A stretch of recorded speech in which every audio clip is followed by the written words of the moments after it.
الرجيم بسم الله الرحمن الرحيم إن الله وملائكته يصلون على النبي يا أيها الذين آمنوا صلوا عليه وسلموا تسليما بلغ العلا بكماله كشف الدجى بجماله حسنت جميع خصاله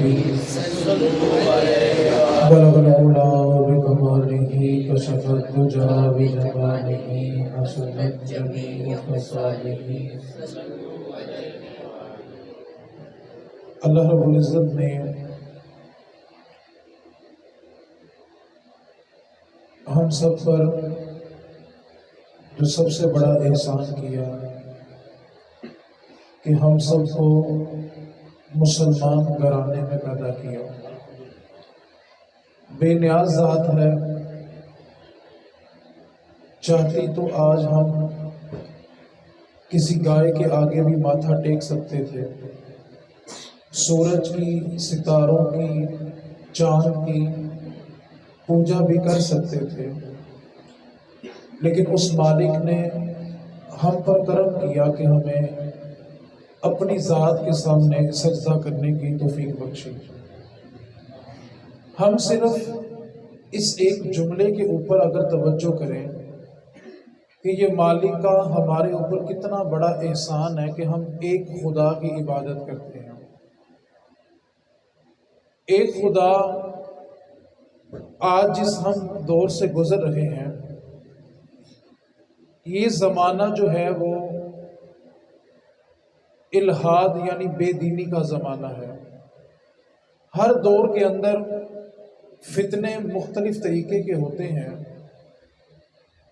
جن سے نپٹا جاتا ہے۔ اس دور کا جو سب سے بڑا فتنہ ہے وہ یہ ہے کہ لوگوں کو دین سے دور کیا جا رہا ہے، اور اس کے لیے ہر طرح کا طریقہ استعمال بھی کیا جا رہا ہے۔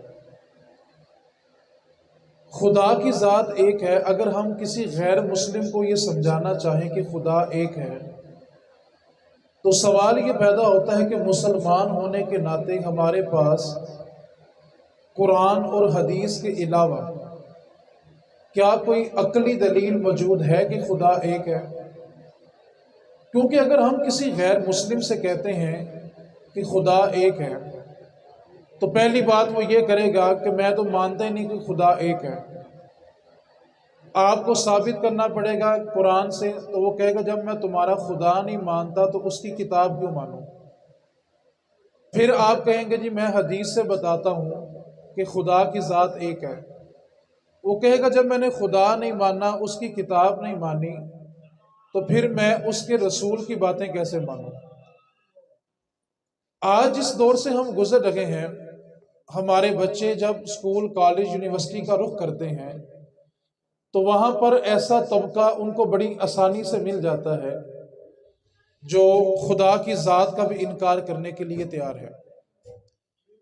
تو ہمارے پاس ایسی کون سی دلیل ہے کہ ہم اس کو یہ بتا سکیں کہ واقعی خدا کی ذات ایک ہے اور وہ موجود ہے؟ آج سب سے بڑا المیہ یہ تھا کہ ہم نے اپنی اولاد کو کم از کم اپنے خدا کی ذات کے بارے میں بھی نہیں بتایا کہ خدا ہے تو وہ کیا ہے اور کیسا ہے اور کہاں ہے۔ اس کی وجہ یہ تھی کہ ماں باپ نے جب خود اس کے بارے میں نہیں سیکھا تو پھر اولاد کو سکھانا بڑا مشکل ہو گیا۔ علامہ اقبال کے زمانے میں ایک شخص تھا جو ہر جگہ جا کر یہ ایک ہی سوال کرتا تھا کہ اگر خدا ہے تو نظر کیوں نہیں آتا؟ اگر خدا کی ذات موجود ہے تو وہ نظر کیوں نہیں آتی؟ اس وقت کے علماء نے طرح طرح سے اس بندے کو سمجھانے کی کوشش کی کہ خدا ہے لیکن وہ نظر نہیں آتا۔ اس نے ایک بات کہی کہ دیکھیں اگر کوئی شخص آگ کی پوجا کرتا ہے تو سامنے آگ موجود ہوتی ہے پھر اس کی پوجا کرتا ہے۔ جو شخص گائے کی پوجا کرتا ہے اس کے سامنے اس کا معبود موجود ہے تو پھر اس کی عبادت کرتا ہے۔ جو شخص ستاروں کی پوجا کرتا ہے جب ستارے نمودار ہوتے ہیں تو تب اس کی پوجا کرتا ہے۔ الغرض دنیا میں جتنے بھی مذاہب پائے جاتے ہیں ہر کسی کا معبود جس کی وہ عبادت کرتا ہے اس کے سامنے ہوتا ہے تو پھر اس کی عبادت کرتا ہے۔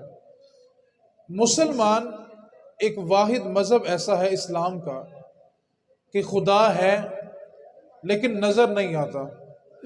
اب اس شخص نے جگہ جگہ جا کر یہی دعویٰ کرنا کہ اگر خدا ہے تو نظر کیوں نہیں آتا۔ ہر قسم کے اس کو جوابات دیے گئے لیکن اس کی تسلی نہیں ہوئی۔ بالآخر چلتے چلتے اس نے ایک شخص سے سوال کیا کہ اگر خدا ہے تو نظر کیوں نہیں آتا۔ اس بندے نے اس سے کہا کہ وہ سامنے گلی میں چلے جاؤ، وہاں پر اقبال کا گھر ہے، جا کر علامہ اقبال سے پوچھو کہ خدا ہے تو نظر کیوں نہیں آتا۔ اب اس شخص نے آ کر علامہ اقبال کے دروازے پہ دستک دی تو آپ کا جو خادم تھا اس نے دروازہ کھولا۔ جب دروازہ کھولا تو اس نے کہا جی میں نے اقبال سے ملنا ہے، اگر گھر والے مہربانی کریں گے تو محفل صحیح ہو جائے گی، مہربانی کریں۔ جب انتظام مکمل ہوتا محفل شروع تب ہوتی ہے، اور ہمارا بالخصوص یہ المیہ بھی ہے، باہر آنے والے کچھ نہ کچھ سیکھ جاتے ہیں، گھر والے ویسے ہی رہ جاتے ہیں۔ آپ بیٹھ کر دین سیکھیں، جو آیا وہ پریشان نہیں جائے گا۔ اب تسلی سے بیٹھ کے بات کو سمجھنے کی کوشش کریں۔ اب خادم نے کہا کہ جی آپ کو ایک شخص ملنا چاہتا ہے۔ علامہ اقبال نے اپنے گھر کے صحن کے اندر پھولوں کی کیاری بنائی ہوئی تھی۔ صبح صبح کا وقت تھا اور علامہ اقبال پھولوں کو پانی لگا رہے تھے۔ اب جب وہ شخص دروازے سے داخل ہوا تو علامہ اقبال نے ایک نظر اس کی طرف دیکھا اور پھر پھولوں کو پانی لگانے لگ گئے۔ جب وہ شخص علامہ اقبال کے گھر کے صحن میں داخل ہوا تو علامہ اقبال نے اپنی کیاری میں سے ایک پھول توڑا اور آنے والے کو تحفہ پیش کیا۔ اس نے جب اس پھول کو سونگھا تو کہنے لگا اقبال خوشبو بڑی کمال کی ہے، اس پھول کی خوشبو بہت مزیدار ہے۔ تو علامہ اقبال نے اس سے پوچھا تم کیا کہہ رہے ہو؟ کہنے لگا اقبال خوشبو بڑی کمال کی ہے۔ تو علامہ اقبال نے فرمایا نظر نہیں آتی، اگر پھول میں خوشبو ہے تو نظر کیوں نہیں آتی؟ تو وہ سمجھ گیا کہ جو میں اعتراض لے کر آیا تھا کہ خدا ہے تو نظر کیوں نہیں آتا، اسی طرح پھول میں خوشبو ہے لیکن نظر نہیں آتی، جسم میں درد ہے لیکن نظر نہیں آتی، سورج کی روشنی ہے ہم روشنی کو دیکھ نہیں سکتے، روشنی میں سب کچھ دیکھ سکتے ہیں، گرمی ہے وہ محسوس ہوتی ہے لیکن نظر نہیں آتی، سردی ہے وہ محسوس ہوتی ہے لیکن نظر نہیں آتی، اسی طرح خدا کی ذات ہے لیکن وہ نظر نہیں آتی۔ دوسری بات، خدا کی ذات ایک ہے۔ وہ ایک دیہاتی مائی تھی، اس سے کسی نے پوچھ لیا کہ یہ خدا اگر ایک ہے تو اس پہ کوئی دلیل ہے تمہارے پاس؟ وہ نہ چرخہ کاٹتی تھی، جو کپڑے بناتے ہیں چرخہ کاٹتی تھی، وہ بیٹھ کے چرخہ کاٹ رہی تھی تو ایک شخص آیا، اس نے کہا بتاؤ بھی خدا کی ذات ایک ہے؟ اس نے کہا بالکل ایک ہے۔ اس نے کہا تمہارے پاس کیا دلیل ہے کہ خدا کی ذات ایک ہی ہے؟ اس نے کہا یہ جو میرا چرخہ ہے یہی دلیل ہے کہ خدا ایک ہے۔ اس نے کہا وہ کیسے؟ اس نے کہا تم سامنے بیٹھ جاؤ۔ اب وہ شخص سامنے بیٹھا تو کہا تم چرخہ اس طرف چلاؤ، میں چرخہ اس طرف چلاتی ہوں۔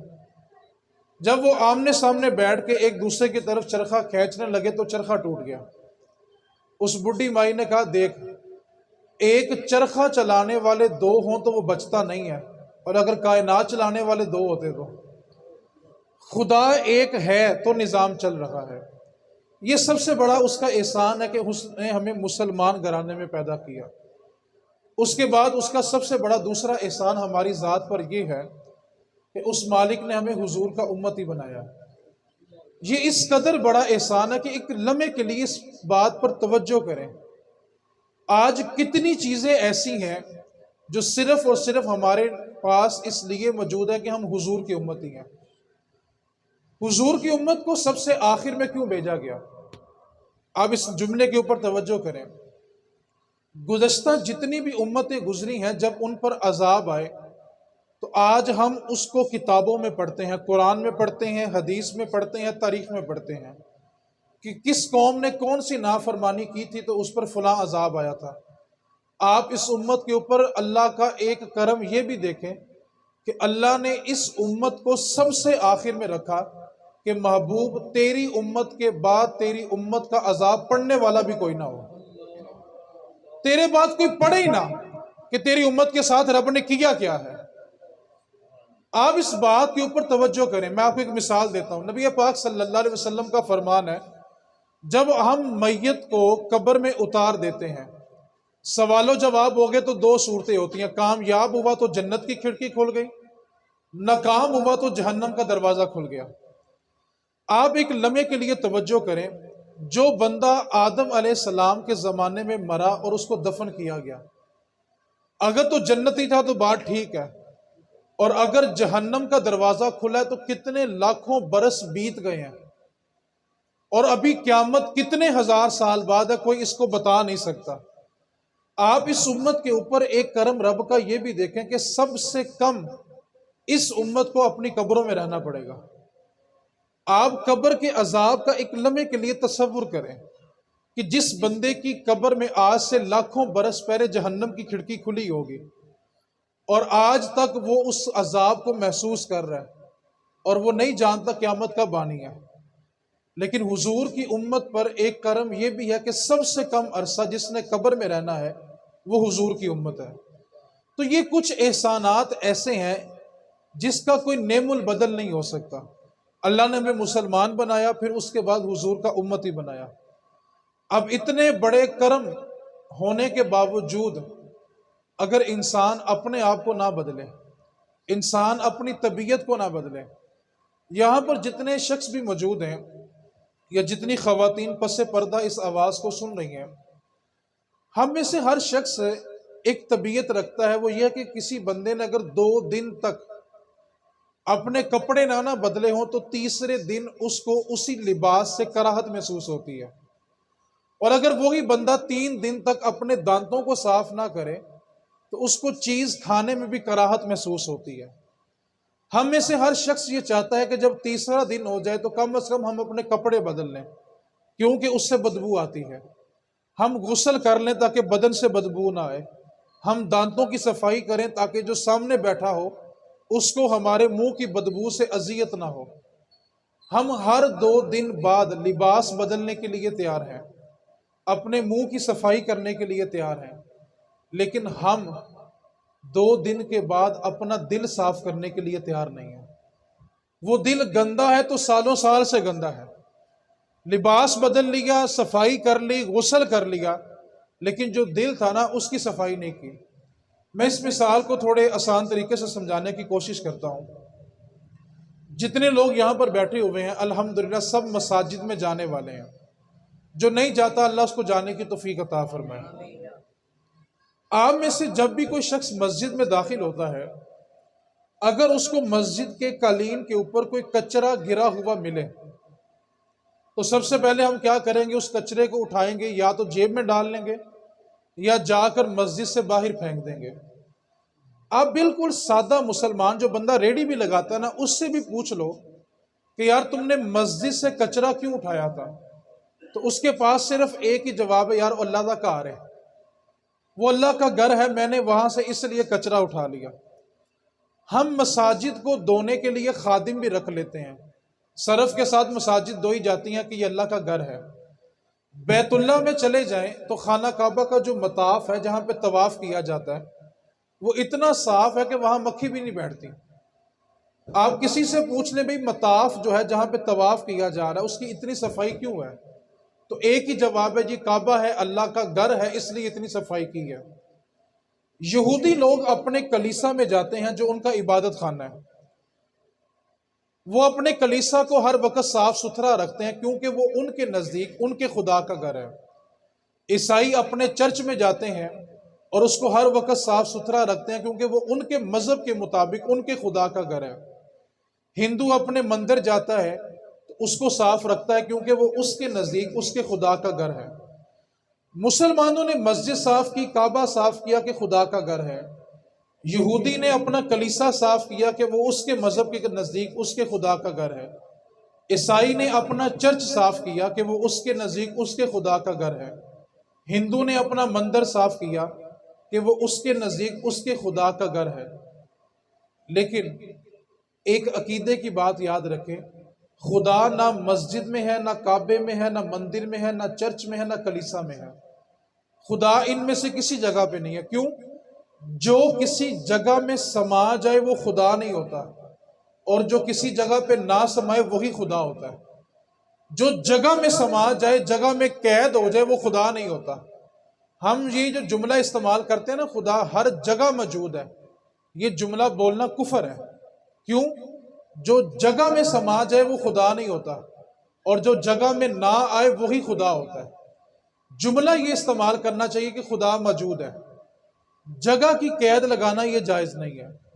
اب مسجد بھی صاف کی، کعبہ صاف کیا، کلیسا صاف کر لیا، چرچ صاف کر لیا، مندر صاف کر لیا، لیکن خدا ان میں سے کسی جگہ موجود نہیں ہے۔ لیکن جس دل کے اندر خدا کا بسیرا ہے نا، وہ دل ہم سب نے گندا کر لیا۔ مسلمان ہو کے، حضور کے امتی ہو کے رب کا گھر گندا کر دیا۔ ہم بچپن میں ایک بات کہتے تھے کہ لڑائی لڑائی معاف کرو، اللہ کا گھر صاف کرو۔ بچپن میں یہ بات سمجھ نہیں آتی تھی کہ اللہ کا گھر صاف کرو اس کا مطلب کیا ہے۔ بچپن میں ہم یہ سمجھتے تھے کہ جا کے مسجد کی صفائی کرو، لیکن بڑے ہو کے سمجھ آئی کہ وہ اللہ کا گھر انسان کا دل ہے۔ حکم یہ دیا گیا کہ اپنے دلوں کو صاف کرو۔ ہم لوگوں نے اپنے دلوں میں اتنے بت پالے ہوئے ہیں، بغض کے، حسد کے، کینے کے، قدورتوں کے، نفرتوں کے اتنے بت پالے ہوئے ہیں کہ ہمارے دلوں میں اب تازہ سوچ بھی نازل نہیں ہوتی، ہمارے ذہنوں میں اب پاکیزہ سوچیں بھی نازل نہیں ہوتی، کیونکہ ہم نے نا ہر بندے کے بارے میں ایک خیال بنا لیا ہوا ہے کہ وہ بندہ اس طرح کا ہے۔ حالانکہ میرے نبی پاک صلی اللہ علیہ وسلم نے فرمایا کہ کسی شخص سے گناہ سرزد ہو گیا اور اس نے گناہ کرنے کے بعد اس گناہ سے سچی توبہ بھی کر لی، اور سچی توبہ کرنے کے بعد اگر کسی شخص نے اس کو اس کے گناہ کا تانا دیا تو تانا دینے والا تب تک نہیں مرے گا جب تک وہ خود گناہ نہ کر لے۔ آج ہم اپنے ارد گرد کا ماحول دیکھیں، ہم دوسروں سے یہ توقع کرتے ہیں کہ وہ ہمیں معاف کر دے۔ اگر ہماری ذات سے کوئی غلطی ہو جاتی ہے تو ہم سامنے والے سے یہ توقع رکھتے ہیں کہ وہ ہمیں معاف کر دے۔ آپ میری بات سنیں گے 2 منٹ کے لیے؟ بھائی میری بات سنیں یار، آپ یہیں پہ بیٹھ، اب آپ نے اٹھنا نہیں ہے یار، نیچے بیٹھ جاؤ، نیچے بیٹھ جاؤ، صحیح طرح ہو کے بیٹھو یار، صحیح طرح ہو کے بیٹھو، مہربانی کرو، اب آپ نے یہیں پہ بیٹھنا، دونوں نے اٹھنا نہیں ہے یہاں سے۔ ہماری ذات سے اگر کوئی غلطی ہو جائے تو ہم سامنے والے سے یہ توقع رکھتے ہیں کہ یار وہ ہمیں معاف کر دے۔ ہم کہتے ہیں یار چل کوئی گل نہیں، ایک باری موقع دے کے دیکھو۔ لیکن جب یہی بات سامنے والا چاہتا ہے تو ہم اس کو معاف کرنے کے لیے تیار نہیں ہیں۔ اصل میں اگر ہم اپنی لڑائیوں کے، جھگڑوں کی بنیاد دیکھیں تو وہ ایک چیز ملے گی، ہمیں کسی تیسرے نے آ کے بتایا ہوگا کہ تیرے بارے اس نے یہ کہا تھا، ہم نے جا کے اس سے پوچھے نہیں کہ تم نے میرے بارے میں یہ بات کی بھی یا کہ نہیں کی۔ ہم آنے والے کی بات پر یقین کرتے ہیں اور اس سے 2 باتیں اور سننے کے لیے تیار ہو جاتے ہیں کہ بتاؤ اس نے ہمارے بارے میں اور کیا کہا تھا۔ یہاں سے رشتوں میں بگاڑ پیدا شروع ہوا، اور پھر بگاڑ چلتے چلتے اس نوبت تک پہنچ جاتا ہے کہ باپ اپنے بیٹوں کو بلاتا ہے اور کہتا ہے کہ جب میں مر جاؤں نا تو چاچے تایوں کو، پھپھیوں کو، خالوں کو، مامیوں کو میرا منہ بھی نہ دیکھنے دینا۔ انسان ایک لمحے کے لیے تصور کرے، صرف ایک لمحے کے لیے، کہ آخر ایسی کون سی وجہ تھی کہ اولاد کو یہ وصیت کرنی پڑی کہ مرنے کے بعد میرا منہ بھی نہ دیکھنے دینا۔ آپ جتنے لوگ یہاں پر موجود ہیں میرے سمیت، جب ہمارے سامنے کوئی جنازہ پڑا ہوتا ہے نا، وہ صرف جنازہ نہیں ہوتا، مرنے والے کی ساری انا بھی اس کی چار پہ پڑی ہوتی ہے، اس کی ساری زندگی کی ضد اس کے کفن کے ساتھ پڑی ہوتی ہے۔ ساری زندگی وہ کیا کہتا ہے، میں کیوں مانوں، میں ایسا نہیں کر سکتا۔ آپ کفن سے نہ کبھی ہاتھ اس کا نکال کے دیکھیں، ہاتھ اٹھائیں گے تو خود بخود گر جائے گا۔ آپ اور میں ایک لمحے کے لیے تصور کریں، کس بندے کو یہ اعتبار ہے کہ اس نے یہاں سے اٹھ کے اپنے گھر بھی چلے جانا ہے کہ نہیں جانا؟ جب بھروسہ ایک سانس کا نہیں ہے، ایک لمحے کا نہیں ہے، تو ہم کس بات کی ضد اپنے دل میں پا کر بیٹھے ہوئے ہیں؟ کس بات کی انا ہے کہ ہم دوسروں کو معاف کرنے کے لیے بھی تیار نہیں ہوتے؟ ساری زندگی انسان کہتا ہے کہ میں انہوں نہیں بلانا، اور جب وہی بندہ مر جاتا ہے اس کی چارپی ہلا ہلا کے پوچھے تو بولتا کیوں نہیں؟ جب ساری زندگی وہ بولنے کے قابل ہوتا ہے تب اس سے بات نہیں کرتے، اور جب بیچارہ بولنے کے قابل نہیں ہوتا تب اس کی چارپی ہلا ہلا کے پوچھ رہے ہوتے ہیں کہ تو بولتا کیوں نہیں؟ جب اس کی زندگی میں مہلت تھی آپ تب جا کے اس سے کلام کرتے ہیں۔ ایک بات کو بس یاد رکھیں، اگر ہمارے گھر کے صحن میں کوئی کچرا پھینک دے، کوئی گند پھینک دے، تو ہم کئی مہینے اس بندے کے ساتھ اپنا موڈ ٹھیک نہیں کرتے کہ اس نے میرے گھر میں کچرا پھینکا تھا، میرے گھر میں گند پھینکا تھا، میرا گھر گندا کر دیا تھا۔ ہم لوگوں نے تو رب کا گھر گندا کیا ہوا ہے۔ اسی دل کے اندر کون کون سا بت نہیں پالا ہوگا۔ ہمارا گھر کوئی گندا کرے تو ہم سے برداشت نہیں ہوتا، اور ہم لوگوں نے تو رب کا گھر گندا کر دیا۔ دوسری بات، ہم لوگوں نے ایک ضابطہ بنایا ہوا ہے، وہ ضابطہ یہ ہے کہ جیسا سامنے والا کرے گا میں ویسا کروں گا، جتنا کہ وہ ملتا ہے اتنا کہ میں بھی ملتا ہوں۔ آپ کو دین نے حسن سلوک کا حکم دیا، عدلے بدلے کا حکم نہیں دیا۔ ہم جو کام کر رہے ہیں وہ عدلے کا بدلہ ہے، وہ حسن سلوک نہیں ہے۔ رسول کریم صلی اللہ علیہ وسلم نے فرمایا کہ جو تم سے جوڑتا ہے تم اس سے جوڑو، لیکن جو تم سے توڑتا ہے تم پھر بھی اس سے جوڑو۔ حسن سلوک کی تعریف یہ ہوتی ہے۔ لیکن ہم بنیادی طور پہ عدلے بدلے کے قائل ہیں کہ جتنا کہ سامنے والا ملتا ہے ہم بھی اس کو اتنا کہ ملنے کے لیے تیار ہیں۔ نبی پاک صلی اللہ علیہ وسلم نے فرمایا کہ ہر جمعرات کی رات جتنی آدم کی اولاد زندہ ہوتی ہے سب کے نامہ اعمال اللہ کی بارگاہ میں پیش کیے جاتے ہیں، اور جس بندے کے نامہ اعمال میں رشتہ داری توڑنا لکھا ہو اللہ تعالیٰ اس بندے کے نامہ اعمال کی طرف نظر بھی نہیں کرتا۔ اللہ تعالیٰ اس کی نظر رحمت اس کی طرف فرماتا ہی نہیں ہے۔ آپ ایک بات کے اوپر تھوڑی سی توجہ کریں یار، آخر ہم کس بات کی ضد میں ہیں؟ آخر ہم نے اپنے آپ کو اتنا بڑا کیوں کر لیا؟ دوسری بات بھلا کیا ہے؟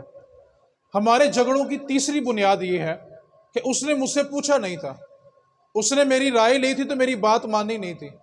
یعنی میں اپنی بات کو اتنا بڑا سمجھتا ہوں کہ ہر بندہ اس کا پابند ہو جائے، اور یہ تکبر کی سب سے بڑی علامت ہے کہ کوئی بندہ یہ سمجھنا شروع کر دے کہ اس نے میری بات ہی نہیں مانی۔ آپ نے رائے دی تھی، اگلے کی مرضی ہے وہ اس کو مانتا یا نہ مانتا، لیکن ہمارے ذہنوں میں یہ بات بیٹھ جائے اس نے مجھ سے پوچھا ہی نہیں، اس نے میری رائے نہیں لی، مطلب یہ تھا کہ میں اپنی رائے کو بڑا سمجھنا شروع ہو گیا، اور یہ تکبر کی بنیادی علامت تھی کہ کوئی اپنی بات کو بڑا سمجھنا شروع کر دے۔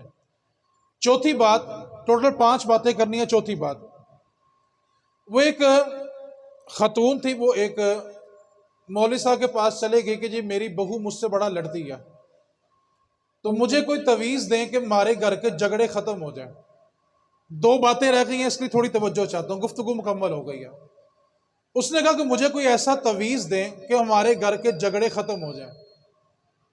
وہ مولوی صاحب کہتے ہیں کہ میں نے اس کو ایک صفحے کے اوپر 3-4 لائنیں مار کے دے دی کہ یہ تویز تم نے اپنے دانتوں میں دبانا ہے۔ جب تمہارے گھر میں لڑائی شروع ہونے لگے نا تو تم نے اس تویز کو اپنے دانتوں میں دبانا ہے، اور جتنی لڑائی زیادہ ہو اتنا زور سے دبانا ہے۔ عورت چلی گئی، کیونکہ اسی طرح کی خواتین ہوں تو اس ایسے پیروں کے آستانے چلتے ہیں، ورنہ کوئی منہ لگانے کے لیے بھی تیار نہیں ہے۔ اب وہ عورت تویز لے کے آ گئی، جب لڑائی شروع ہوئی تو اس نے وہ تویز دانتوں کے اندر دبا لیا۔ اب جب بندہ دانت دباتا ہے تو منہ کھول سکتا نہیں، وہ آگے والی تھوڑا اور اونچی بولی، اس نے اور دانتوں کو دبا لیا، وہ تھوڑا اور اونچی بولی، اس نے تویز کو تھوڑا اور دبایا۔ جب سامنے والی 2-4 منٹ بول کے خاموش ہو گئی کہ مائی تو آج بولتی نہیں ہے، جھگڑا ختم ہو گیا۔ اگلے دن پھر جھگڑا ہوا، اس نے پھر تویز کو دبا لیا۔ کوئی 1 ہفتے کا معمول رہا کہ جب بھی جھگڑا ہونا اس نے تویز کو دبانا، جھگڑا اسی وقت ختم ہو جانا۔ وہ مولوی صاحب کے پاس گئی، کہنے لگی آپ کا تویز بڑا کمال کا ہے، آپ نے ایک ہی تویز دیا ہے کہ میرے گھر کے جھگڑے ختم ہو گئے ہیں، بتائیں آپ نے اس تویز پہ لکھا کیا ہوا تھا؟ اب اس تویز پہ کیا لکھا تھا بڑی توجہ سمجھنے والی بات ہے۔ مولوی صاحب کہنے لگے تویز پہ کچھ نہیں لکھا ہوا تھا، جب تو نے اپنے دانتوں کو دبایا تو تیری زبان دانتوں کے اندر بند ہو گئی، جب تم نے سامنے والے کو جواب دیا نہیں تو جھگڑا ختم ہو گیا۔ جھگڑا طول کب پکڑتا ہے؟ جب ہم اس کو رسپونس کرتے ہیں، جواب دیتے ہیں۔ کسی بھی جھگڑے کو ختم کرنے کے لیے بنیادی نقطہ کیا ہوتا ہے؟ آپ اگلے کی بات کو اہمیت ہی نہ دیں، آپ اس کا جواب ہی نہ دیں۔ ہم جب جواب دیتے ہیں پھر جواب برائے جواب، پھر جواب برائے جواب آتا ہے۔ تو جس طرح آپ دانتوں کو دباتے جائیں گے جھگڑے ختم ہوتے جائیں گے، اور جتنا آپ آگے سے جواب دیتے جائیں گے اتنے جھگڑے طول پکڑتے جائیں گے. اس لیے رشتہ داری نبھانا بڑا مشکل ہوتا ہے. درویش نے کہا تھا انگ یاری دا پالن اوکھا. رشتہ داری جو ہوتی ہے اس کو نبھانا بڑا مشکل ہوتا ہے. انگ یاری دا پالن اوکھا جیویں تند سوتر دی کچی. سوتر ہے اس کو آپ کھینچیں گے تو وہ ٹوٹ جائے گا. درویش کہتا ہے انگ یاری دا پالن اوکھا جیویں تند سوتر دی کچی. ایک کھچے تے دوجا چھڑدا جاوے ایتاں رہندی جے پکی. ہم کہتے ہیں جتنا وہ کھینچے گا اتنا میں بھی کھینچوں گا، جتنا وہ ملے گا اتنا میں ملوں گا، جیسا وہ کرے گا ویسا میں کروں گا. تو رشتہ داری ایک بڑی کچی سوتر ہے. اگر ایک کھینچ رہے تو دوسرا اس کو ڈھیل دے. آپ صرف ایک لمحے کے لیے اس جملے کو تھوڑی سی دل میں جگہ دے دیں. آپ کے سامنے وہ شخص کھڑا ہے جو حضور کا امتی ہے، اور نبی پاک نے نا اپنے ہر امتی کے لیے بڑے آنسو بہائے ہیں. ہر بندہ بھلا کہ کہتا ہے میں کیوں کروں، میں کس لیے کروں. آپ اللہ کے لیے کریں، آپ اس کے رسول کے لیے کریں. کم از کم اپنی زندگی کی ایک نیکی ایسی ضرور رکھیں جو صرف اور صرف اللہ کی ذات کے لیے ہو، تاکہ قیامت میں جب مشکل پیش آئے نا تو کم از کم آپ یہ کہہ سکیں کہ مالک یہ نیکی میں نے صرف تیری ذات کے لیے کی تھی، آج میں اس کا بدلہ چاہتا ہوں.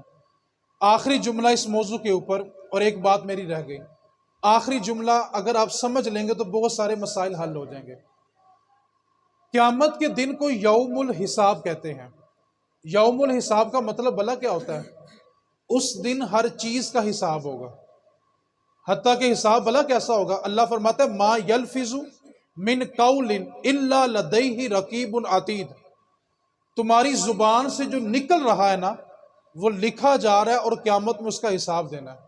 انسان کے ایک ایک لفظ کو اس کے نامہ اعمال میں تولا جائے گا. اور جانتے ہیں میدان معاشر کی گرمی کیا ہے؟ آج سورج ہم سے کروڑوں میل دور ہے، اور یہ سورج کی پشت زمین کی طرف ہے، اس کا چہرہ آسمانوں کی طرف ہے. لیکن جب سورج اپنی آب و تاب کے ساتھ چمکتا ہے تو بندہ بغیر جوتے کے ننگی زمین پہ کھڑا نہیں ہو سکتا. لیکن قیامت والے دن یہ سورج صرف 10 فٹ اوپر ہوگا، اور سورج کا چہرہ انسانوں کی طرف ہوگا. 70 گز زمین میں انسان کا پسینہ جائے گا، اور پسینہ 70 گز زمین سے نکلنے کے بعد اس کے چہرے تک آ رہا ہوگا. آپ تصور کریں آج زمین جو ہے وہ پتھر کی مل جاتی ہے، سیمنٹ کی مل جاتی ہے، اس دن زمین بھی تانبے کی ہوگی. سورج 10 فٹ کے فاصلے پہ ہوگا، اور رب کی ذات سامنے جلوہ گر ہوگی اور پوچھے گی بتا تو نے کیا کیا. کیا اس جگہ پہ حساب دینا آسان ہو جائے گا؟ یوم الحساب کے اگر آپ صرف اس لفظ کو سمجھ لیں تو آج کی اس محفل کا مقصد پورا ہو سکتا ہے. یوم الحساب کا مطلب یہ ہے کہ اللہ نے ہر چیز کا حساب لینا ہے. رشتہ داری اور تعلق خراب بلا کب ہوتا ہے؟ جب ہم ہر چیز کا حساب دنیا میں کرنا شروع ہو جاتے ہیں کہ اس نے یہ کیا میں اس کو جواب دوں گا. بھائی اللہ نے یوم الحساب رکھا ہی کس لیے تھا؟ کہ اس نے حساب لینا ہے. لیکن جو کام اللہ کا تھا نا آج کل بندوں نے وہ اپنی ڈیوٹی سمجھی ہوئی ہے، جس کی وجہ سے رشتہ دار خراب ہو گئے، جس کی وجہ سے دوستیاں خراب ہو گئی، تعلقات خراب ہو گئے. اور بھائی حساب لینے کا ذمہ اللہ تعالیٰ کا ہے. ہم یہ ذمہ اللہ کے سپرد رہنے دیں، ہم خدا بننے کی کوشش نہ کریں. وہ پیر پٹھان رحمۃ اللہ علیہ کی بارگاہ میں بایزید بستامی کے بارے میں بھی آتا ہے. آپ کے پاس ایک شخص آیا تھا، اس نے آگے کہا حضور بڑا سفر کر کے آیا ہوں تو مجھے کوئی نصیحت کریں، بڑا طویل سفر کیا ہے آپ سے کوئی بات سننے کے لیے. تو میں بیٹا 2 ہی باتیں ہیں، زندگی میں کبھی خدا نہ بننا اور زندگی میں کبھی رسول نہ بننا. بندہ بڑا پریشان ہوں، میں تو بڑا نام سن کے آیا تھا، یہ کیا بات ہوئی کہ زندگی میں کبھی خدا نہ بننا اور زندگی میں کبھی رسول نہ بننا. اس نے عرض کی بابا جی کوئی اچھی سی نصیحت کریں، بلا خدا کون بننا چاہتا ہے، رسول کون بننا چاہتا ہے؟ تو آپ فرمانے لگے بیٹا آج کل نا ہر شخص خدا بننا چاہتا ہے. اس نے کہا وہ کیا؟ فرمایا بیٹا یہ صرف خدا کی شان ہے کہ جو وہ چاہتا ہے وہ ہوتا ہے. کم از کم تم زندگی میں خدا نہ بنو کہ جو میں چاہتا ہوں وہ ہو. آج ہم صلح کیوں نہیں کرتے؟ ہم کہتے ہیں جو میں کہنا ہوں مننے تے صلح ہو جائے. بھائی اگر ماننی ہی تھی تو جھگڑا کس بات کا تھا؟ جھگڑا تو ہوا ہی اس بات پہ تھا کہ تیری بات مانی نہیں جا رہی تھی. اگر تیری بات مان لی جاتی تو جھگڑا ہوتا ہی کیوں؟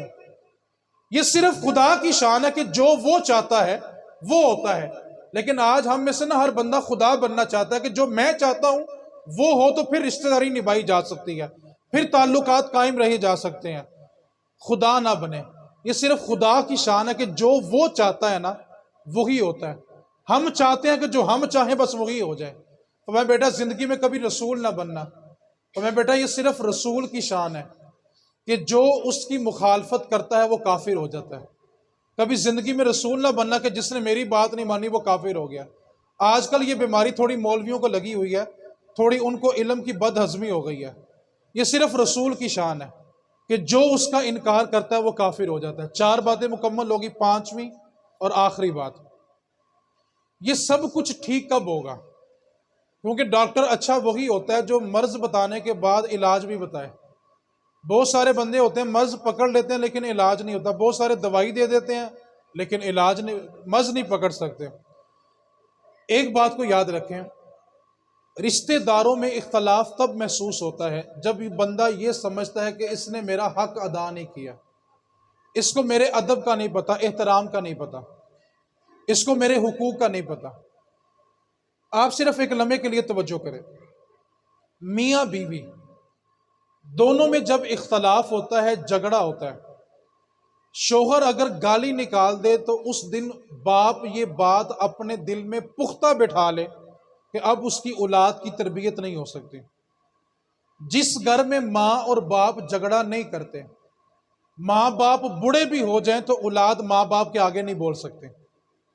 جس گھر میں میاں بیوی کا جھگڑا ہوگا ایک موقع ضرور آئے گا کہ اولاد ان کے سامنے کھڑی ہو جائے گی۔ اولاد کو بے ادب بنانے والے ماں باپ کے اختلافات ہوتے ہیں۔ اولاد کو اتنی جرت دینے کے لیے سب سے بنیادی چیز ماں باپ کا اختلاف ہوتا ہے۔ ماں باپ کی گالم گلوچ ہوتی ہے جو اولاد کو اس نوبت تک لے آتی ہے کہ وہ ماں یا باپ کے سامنے کھڑے ہو جائیں۔ ہم میں سے نہ ہر شخص اپنا حق چاہتا ہے۔ بیوی سے پوچھو تو وہ کہے کہ شوہر میرا حق ادا نہیں کر رہا، شوہر سے پوچھو تو کہے گا جی بیوی میرا حق ادا نہیں کرتی۔ ایک لمحے کے لیے توجہ کریں، سب کا حق بیان کس نے کیا؟ وہ ایک ذات ہے جو گنبد خضرا میں مقیم ہے۔ سب کو پتہ چلے گا کہ کس کا حق کیا ہے۔ آج نوبت یہ ہے کہ ہم نہ اپنا حق چاہتے ہیں۔ اگر بیوی کو یہ حدیث پڑھائی ہو کہ شوہر کے بدن پہ اگر زخم ہو جائے اور اس سے پیپ بہنے لگے، عورت اپنے لبوں سے اس پیپ کو چاٹ بھی لے تو پھر بھی شوہر کا حق ادا نہیں کر سکتی۔ دوسری طرف اگر شوہر کو یہ حدیث پڑھائی ہو کہ رسول کریم صلی اللہ علیہ وسلم اپنے گھر میں داخل ہوئے تو اماں عائشہ پاک صدیقہ بنت صدیق رضی اللہ تعالی عنہما مٹی کا پیالہ ہے، پانی نوش فرما رہی، نبی پاک نے اماں عائشہ کچھ پانی محمد کے لیے بھی چھوڑ دینا۔ اماں عائشہ عرض کرتی ہیں کہ میں نے پانی چھوڑا تو نبی پاک نے پیالہ اٹھا لیا۔ جب حضور پانی پینے لگے تو حضور رک گئے اور فرمانے لگے عائشہ بتاؤ تم نے پیالے پہ کہاں ہونٹ لگا کر پانی پیا؟ پھر رسول کریم نے اسی جگہ پہ ہونٹ لگا کر پانی پیا۔ اب ہر شخص بھلا کیا چاہتا ہے؟ بیوی چاہتی ہے کہ میرا جو گھر ہے نا وہ جنت جیسا ہونا چاہیے، تو پہلے گھر کو جنت بنانا پڑتا ہے۔ اگر ایک طرف سے اختلافات بڑھ رہے ہیں تو دوسرا اس کو کنٹرول کرنے کی کوشش کرے۔ جب تک دین نہیں پڑھیں گے کسی کا حق پتہ بھی نہیں چلے گا اور ادا بھی نہیں کر سکیں گے۔ آخری جملہ، اولاد ماں باپ کی نافرمان کب ہوتی ہے؟ آپ دینداروں کو اٹھا کے دیکھ لیں، اگر 100 بندہ دیندار ہے تو آپ کو 100 میں سے 1% بھی یا بڑا تلاش کرنے کے بعد شاید 1% ایسا طبقہ مل جائے جو ماں باپ کی بات نہ مانتا ہو، لیکن 99.9% لوگ جو دین کو جانتے ہیں وہ ماں باپ کے سامنے اف نہیں کرتے۔ ہم نے نسلوں کو سب کچھ دے دیا، اپنی حیثیت، اپنی طاقت، اپنی اوقات سے بڑھ کر اپنی نسلوں کو دیا۔ نہیں دیا تو صرف رسول کریم صلی اللہ علیہ وسلم کا دین نہیں دیا، اس کے سوا سب کچھ دیا۔ اور جب دین دیا ہی نہیں ہے تو پھر ہم اپنا حق مانگتے کیوں ہیں؟ آخر یہ اس کو کس نے بتانا تھا کہ تیری ماں کا رتبہ کیا ہے؟ دین نے بتانا تھا نا۔ جب دین دیا ہی نہیں ہے تو آپ جتنا مرضی اس کو کہیں کہ میرا ادب کرو، وہ کیسے کرے گا؟ باپ آج روتا ہے کہ اولاد میری بات نہیں مانتی۔ بھائی دین نے بتانا تھا کہ تیرے باپ کا تجھ پہ یہ حق ہے، اور جب دین دیا ہی نہیں ہے تو پھر ہم توقع کیوں کرتے ہیں کہ ہماری اولاد ہماری بات مانے؟ آج یہ نوبت بھی آ گئی ہے کہ اولاد دین پڑھنا چاہتی ہے، ماں باپ پڑھانا ہی نہیں چاہتا۔ اولاد کہتی ہے ہم دین پڑھنا چاہتے ہیں، ماں باپ کہتے ہیں کہ مولوی بن گیا تو کھائے گا کتوں، اور اگر ہم ویسے باتیں تو کہتے ہیں مولوی کھاندے بڑھانے۔ ایک طرف کہتے ہو مولوی کھاتے بہت ہیں، ایک طرف کہتے ہو بچہ مولوی بن گیا تو کھائے گا کہاں سے؟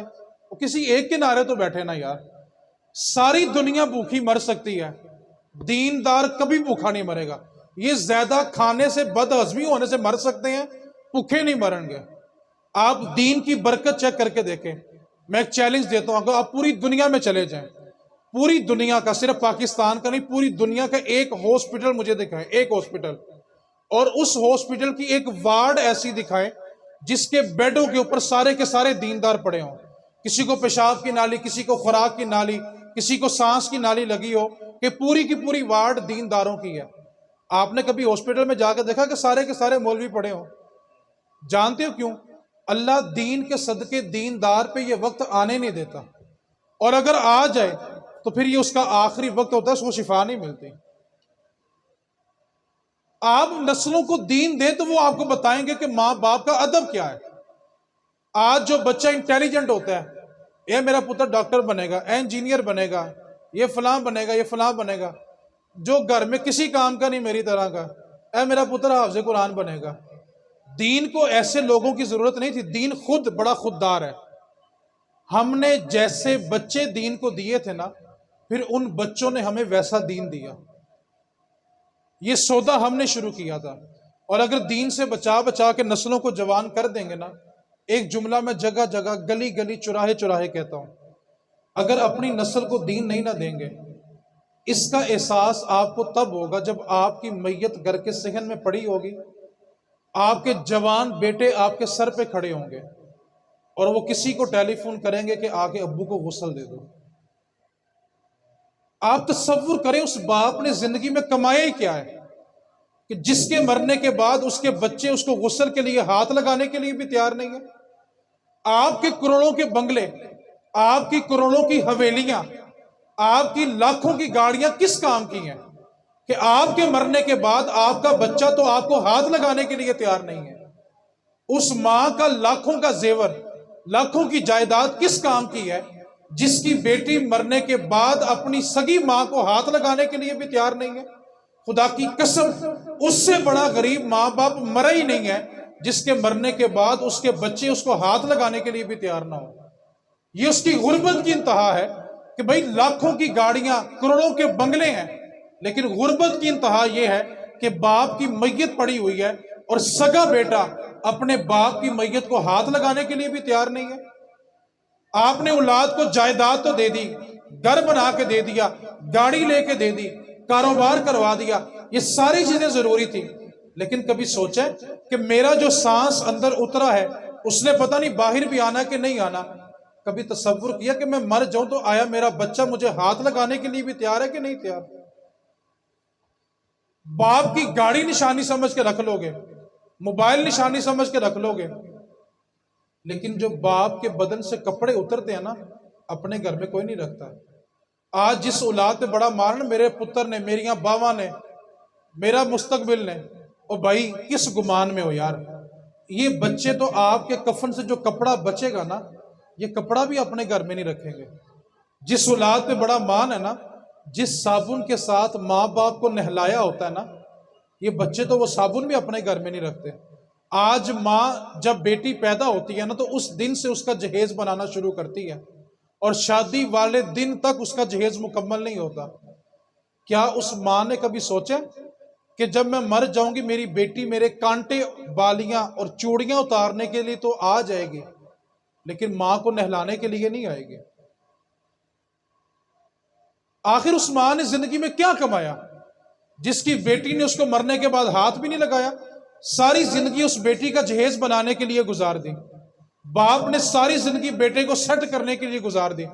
انسان بھلا کیا کہتا ہے، یار یہ چیز ہو جائے تو میں سیٹ ہو جاؤں گا، یہ ہوگا تو میں سیٹ ہو جاؤں گا۔ بندہ سیٹ بھلا کیا کب ہوتا ہے؟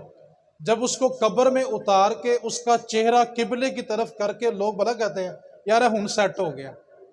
اس سے پہلے بندہ سیٹ ہو ہی نہیں سکتا یار۔ صرف کفن کی گریں جب کھل جاتی ہیں، مٹی پڑ جاتی ہے، پھر بندے کہتے ہیں یار صحیح سیٹ ہو گیا۔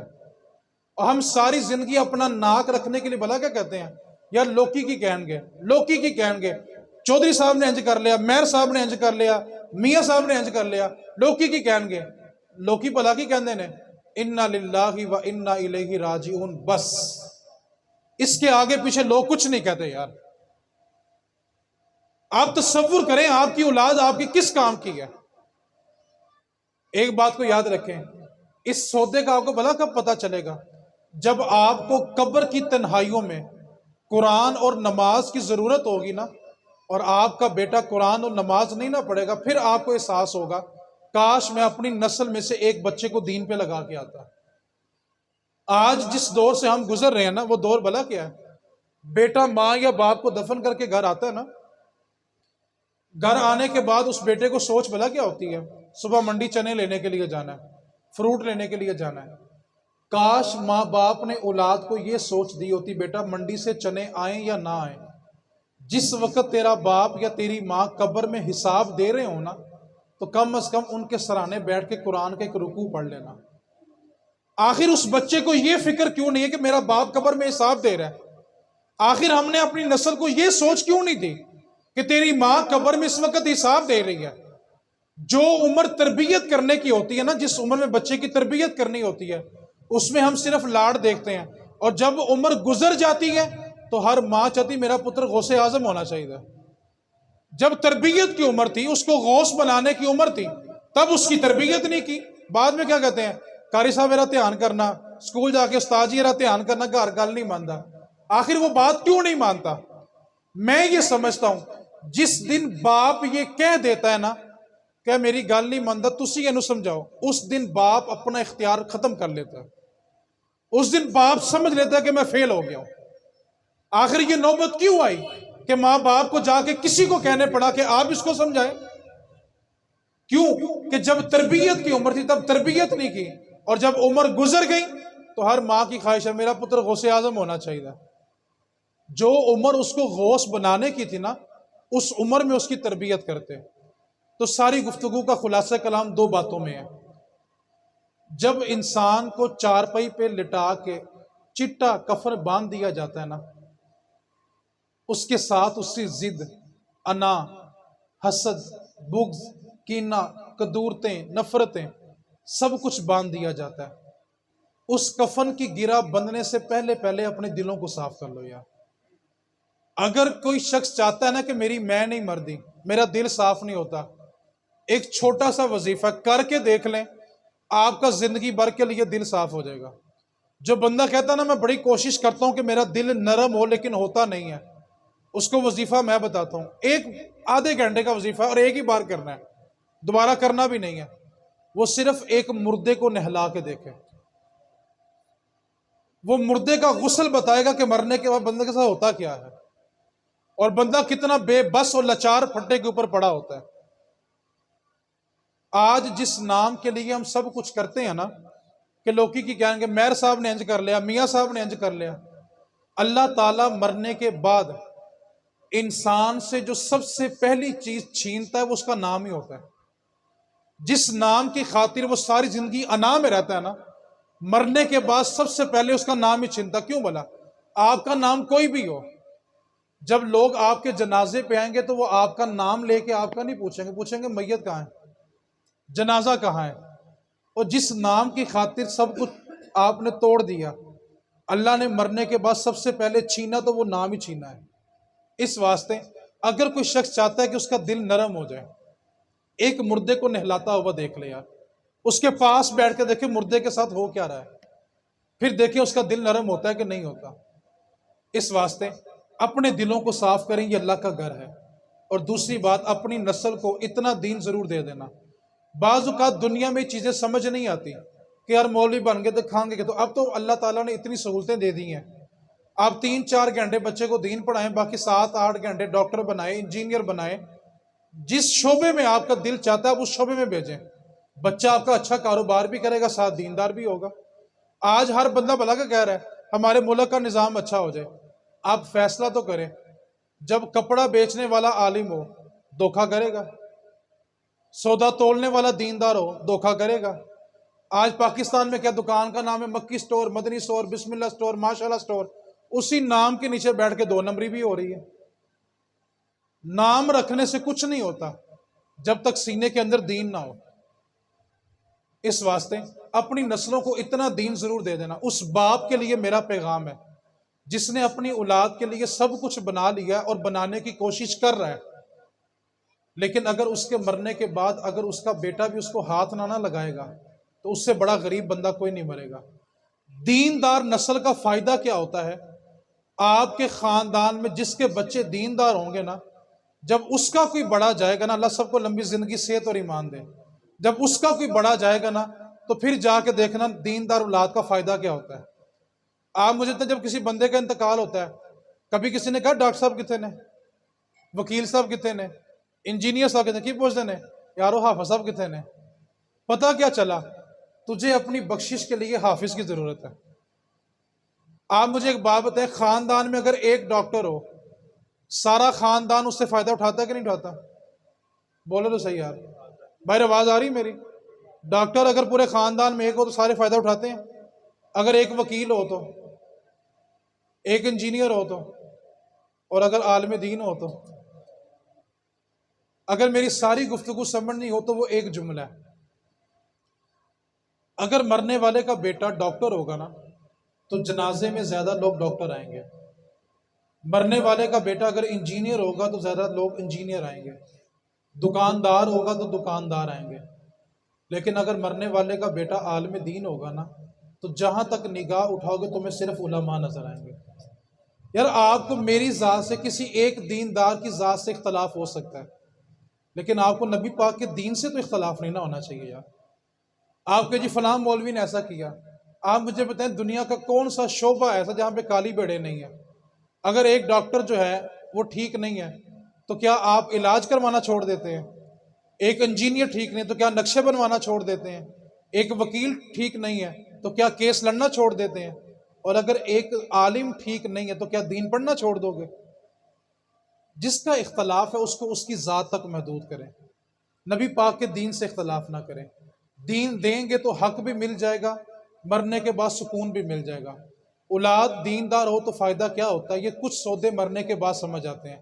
ہر شخص چاہتا ہے کہ وہ ایسا کاروبار کرے، ایسی جگہ انویسٹ کرے جہاں اس کو کبھی نقصان نہ ہو. تو دیندار بچے ایسی انویسٹمنٹ ہیں جو قیامت تک آپ کو نقصان نہیں ہونے دیں گے.